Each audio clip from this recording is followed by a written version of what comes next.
Muy bien, vamos a cambiar de informe, ¿les parece? Pasamos a otro tema. En las elecciones de ayer en México ganó Peña Nieto, el candidato del PRI, y también el candidato de los medios de comunicación, así parece, ¿no? Vemos el informe y lo debatimos, dale. Las elecciones en México. Ganó el candidato de Televisa, Peña Nieto. El PRI regresa al poder en México 12 años después de abandonarlo. En realidad se sostiene que es un triunfo de Televisa, la más importante cadena de televisión de América desde hace muchísimos tiempos, y el verdadero poder en ese país. Peña Nieto es un candidato que no resiste demasiado análisis, una construcción evidente de los medios de comunicación. Octubre de 2005. El semanario Proceso difundía un contrato entre el gobierno del Estado de México y la empresa Promo, propiedad de Alejandro Quintero, un ejecutivo de Televisa. Una estrategia integral que incluía asesorías y venta de espacios para la promoción y proyección de la imagen del político mexiquense. Un plan que arrancaba en 2005 y concluiría en 2012, con la llegada de Peña Nieto a la presidencia de la República. Existía una estrategia multimillonaria de venta de espacios informativos en la televisión de Televisa a Enrique Peña Nieto, el candidato del PRI. Yo no quiero minimizar el voto de las mayorías, pero convengamos que mucha gente realmente vota por imagen, y Peña Nieto es un actor de telenovela y está bancado por Televisa. Se le vincula mucho con Televisa, ¿no? Es el candidato de Televisa. Pues evidentemente, sobre todo voces contrarias a tu servidor, opositores a tu servidor, hayan construido esta leyenda de ser candidato a un medio. No lo soy. Nos estamos moviendo. ¿Qué es esto? El amor.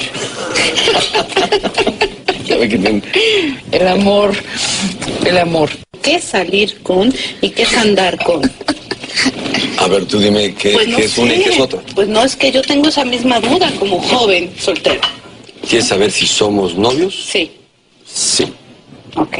Es decir, si hay que buscar un ejemplo de telepolítica que tenemos a mano, ahí está. Es absolutamente Video así. política, ahí está. Y Peña Nieto tiene mucho dinero y tiene mucha banca. Ayer dijo que su combate contra el narcotráfico y el narcodelito va a ser frontal. Y lo que las crónicas más creíbles de México nos informan es que el delito del narcotráfico no había llegado al Estado de México hasta que él fue gobernador. Veamos este papelón de Peña Nieto en la Feria del Libro de Guadalajara del año pasado. Durante varios minutos, el exgobernador del Estado de México no pudo completar la lista de 3 lecturas que han influido en su vida. Leía algo que seguramente mi vocación por la política alentaba, este espíritu por la política.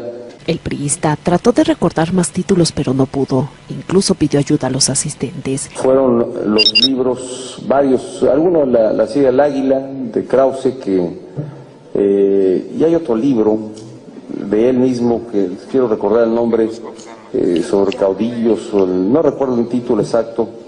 Estamos hablando, y creo que además...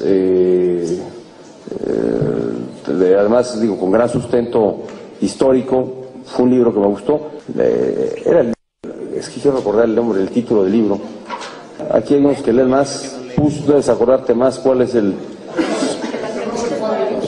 Hay uno que después salió que eran las mentiras sobre el libro de este libro. Uno último que estoy leyendo es una buena novela sobre la inoportuna muerte del presidente, que no he terminado de leer, pero sí, la inoportuna muerte del presidente, ¿no? Alguien recuérdeme quién es el autor, porque debiera señalarlo. ¿Cómo? ¿No va a qué? ¿Tomás? ¿Tomasino? Tomasino. La verdad es que cuando leo los libros me pasa que luego no registro del todo el título. Ahora veamos cómo el canal que lo patrocinó para estas elecciones lo justifica. Vamos, que sea un lector voraz o no, creo que eso es irrelevante. Es completamente irrelevante a la hora de gobernar bien o mal. Como respuesta a la feroz concentración mediática que existe en México, apareció una agrupación juvenil llamada Yo Soy 132. Durante una visita a la Universidad Iberoamericana fue abucheado por los alumnos. El tema se nacionalizó y la campaña electoral mexicana cobró algo de suspenso. Pero los canales minimizaron la reacción estudiantil e informaron que solo un grupo minúsculo de alumnos se había opuesto. Algún grupo, un puñado de jóvenes que no son representativos. Estimados Joaquín Caldwell, Arturo Escobar, Emilio Gamboa. 131 alumnos demostraron por las redes sociales haber estado en el aula y abucheado a Peña Nieto. No le perdonan ser el niño mimado de los grandes medios mexicanos. Así nació el movimiento Yo Soy 132. El testigo número 132, claro, sos vos. El movimiento Yo Soy 132 declara: exigimos competencia real en el sector de los medios de comunicación, en particular a lo referente al duopolio televisivo constituido por Televisa y TV Azteca. Exigimos someter a concurso las producciones de los canales públicos de permisionarios en las distintas escuelas de comunicación. Exigimos abrir espacios de debate entre los jóvenes y los medios de comunicación sobre las demandas aquí expuestas. Para finalizar, el candidato del progresismo López Obrador, que terminó segundo en las elecciones aztecas, cuestionaba en campaña la concentración de la Corpo mexicana y, obviamente, no contó con el apoyo de esos medios para ser presidente. Yo quiero seguir con el fondo del asunto. ¿Por qué esta política? Porque le conviene a los de arriba. Yo sostengo que este grupo que domina pueden imponerse porque son tan dueños de los medios de comunicación más influyentes del país, y así es como manipulan, así es como administran la ignorancia en el país. Ellos son los que informan, que no informan, a quién alan, a quién destruyen. Imagínense, solo hay 2 canales de televisión que dominan, hay un monopolio de la comunicación en nuestro país. Vamos a democratizar medios de comunicación.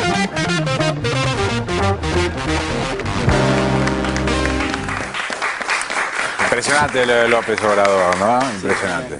Estaba pensando cuánto habrá influido en este caso, porque la verdad es que la elección que hizo fue buena, digamos, fueron 7 puntos alrededor de diferencia. ¿Cuánto habrá influido este acuerdo con la televisión que ha tenido el candidato del PRI, ¿no? Sí, seguramente influyó.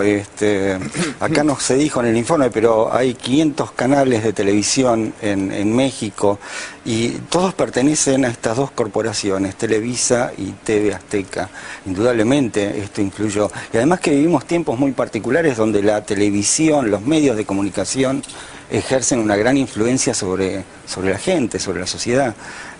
Y si estos medios no están democratizados, obviamente que van a pasar cosas como esta. Además, otra cosa que me gustaría decir a propósito de las elecciones en México es esto de que el PRI vuelve al poder después de 12 años de no estar, pero que tiene una historia de poder en México, de 71 años de ser gobierno. Claro.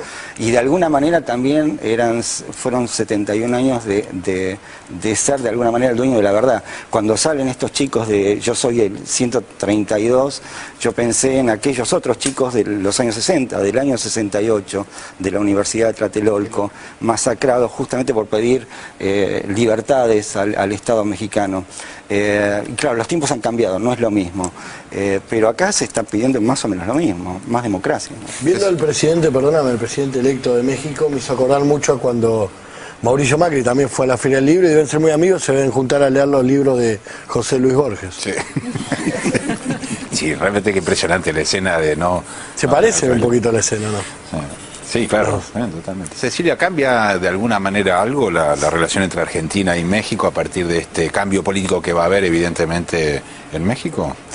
Bueno, Argentina tiene con México una relación histórica de hermandad muy importante. México además recibió a muchísimos emigrantes argentinos que se tuvieron que exiliar durante la dictadura militar y lo hizo con una política de puertas abiertas muy importante, así como años anteriores lo había hecho también con tantos españoles que tuvieron que dejar ese país.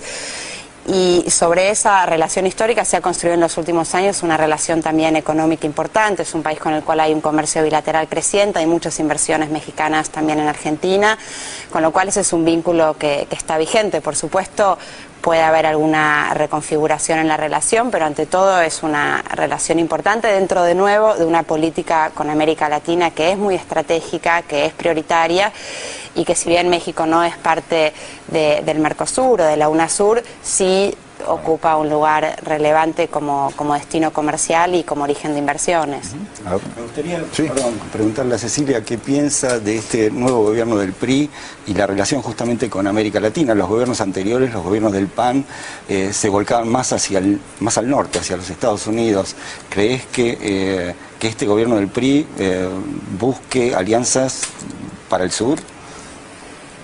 Vamos a ver qué es lo que va a pasar. Yo creo que sería absolutamente deseable y necesario que podamos fortalecer los vínculos con México desde ese lugar, y creo que hay una puerta que se abre con un cambio de autoridades en ese sentido. Pero de nuevo, también el año pasado hubo una visita de Estado muy importante de nuestra presidenta a México. El presidente Calderón ha venido a Argentina en más de una ocasión, con lo cual es un vínculo que es relevante, que ha crecido en los últimos años y que probablemente tenga algún nivel de reconfiguración. México ha estado presente en la cumbre del Mercosur, también durante los últimos días en Mendoza. Me parece que es clave dentro de América Latina y en general con los países del sur fortalecer la vinculación, más como decíamos, en este contexto en que justamente en los países del norte, en los países centrales, hay una crisis importante que nos exige a nosotros estar más integrados y más fortalecidos. A ver, Nora. Sí, creo que, bueno, es bochornosa la imagen del nuevo presidente mexicano, ¿no? En esa feria del libro, pero me parece que es el candidato, si uno lee los perfiles que han salido a lo largo de estos días, ha sido un candidato creado y criado para lo que ellos querían hacer, ¿no? El PRI volvió al poder con este personaje, y lo que es muy llamativo en México es que es un país absolutamente cruzado por la violencia a partir del narcotráfico, de un Estado absolutamente cooptado por el narcotráfico, en los cuales los candidatos hasta ahora no habían dicho nada. Y las primeras declaraciones que hizo el candidato electo fue que va a seguir con la misma política en cuanto a la lucha contra el narcotráfico. La verdad que no abre demasiadas esperanzas cuál es la lógica de poder, y en definitiva muestra que este establishment en el cual la relación con los Estados Unidos es crucial, porque México está ahí y casi el 80% de su comercio exterior se realiza con los Estados Unidos, y está muy golpeado por esa crisis de los Estados Unidos, repercute mucho en la conducta de los mexicanos. También muestra que hay una sociedad que no apostó a un cambio. Si bien López Obrador hizo una muy buena elección y ganó la capital mexicana, el Distrito Federal, con una diferencia muy importante, evidentemente a nivel nacional falta todavía mucha conciencia, y yo no tengo elementos para poder desglosar si la influencia de esa televisión tan concentrada, que en la década, a fines de los 60, Televisa se atrevió a no informar absolutamente nada de lo que fue la masacre de Tlatelolco, si esa lógica de invisibilización... Es posible ahora todavía. Claro, puede tener tanta influencia como para derivar la elección hacia este candidato. México, con uno de los sistemas de comunicación más concentrados del mundo, está muy lejos de eso. Ojalá que López Obrador y el Distrito Federal, al haber ganado la izquierda, puedan impulsar esa movilización. A ver, Mariana, cortito. Me parece que no, García. ¿No? No, por un dato simplemente de México. Bueno, que las 500 canales, el nivel de concentración y demás, pero dos características en particular de México. A diferencia de otros lugares del mundo, lo que tiene absolutamente cooptado la lógica de la televisión mexicana es el modelo cultural. No me refiero a la cultura en términos del teatro, los libros, sino el concepto cultural de un país, porque son mercados infocomunicacionales, es decir, no es solamente el canal de noticias, que vos decís, bueno, penetra por el lado de las noticias, sino que construye una sociedad. Son los dueños de la telenovela, para decirlo rápidamente. Todos hemos consumido esa lógica de la ficción, no sabe qué es el modo de verse. Entonces ellos tienen la noticia y la ficción. Y como si no alcanzara con eso, con ese dato simplemente, para entender de qué se trata el nivel de penetración de los medios en México, Carlos Slim, que es el hombre más poderoso del mundo, ha intentado meterse en el mercado comunicacional de México, y le ha costado a Carlos Slim. Entonces imaginemos qué significa cuando él quiere introducirse en ese mercado y Televisión Azteca se lo impide. Si él no puede, que queda para quienes no son Carlos Slim. Va a haber una primera dama, porque la esposa de Peña Nieto es una actriz muy importante, digamos, de telenovela, casualmente, justamente, de telenovelas en México.